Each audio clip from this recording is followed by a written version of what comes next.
ஒரு விஷயத்தில் நம்ம தப்பு பண்ணாதான் அடுத்த வாட்டி நம்ம சரியாக பண்ணுவோம். அதே மாதிரி நானும் ஒரு தப்பு பண்ணிட்டேன். இன்னைக்கு கந்த சஷ்டியோட 2வது நாள். காலையிலே பாப்பாவை ஸ்கூலுக்கு அனுப்பிச்சிட்டு நான் வந்து சாமி கும்பிட உட்கார ஆரம்பிச்சாச்சு. நிறைய பேர் காலையிலே விடியகாலை எழுந்து சாமிக்கு வந்து பிரசாதம்லாம் பண்ணி சாமியெல்லாம் கும்பிடுவாங்க. எனக்கு தான் தெரியுமே, பாப்பாவை வச்சுட்டு நைட்டு ஃபுல்லாக பார்க்குறதே எனக்கு கரெக்டாக இருக்குது. அதனால காலையில் எழுந்துக்க முடியாது.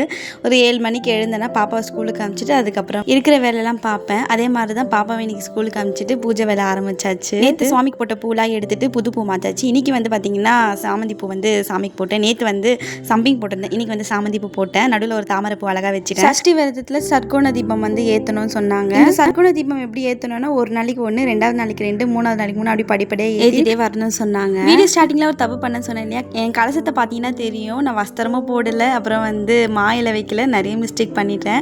அதனால அதெல்லாம் திருத்தி கொஞ்சம் கலசத்தை வந்து நான் ரெடி பண்ணிட்டேன். நாளைக்கு வீடியோவில் காட்டுறேன். சேவிங்ஸ் பண்ணுறதுக்காக இந்த உண்டியல் நான் வாங்கியிருந்தேன். இன்னைக்கு வந்தது, அதை அன்பாக்ஸ் பண்ணேன். பாய்.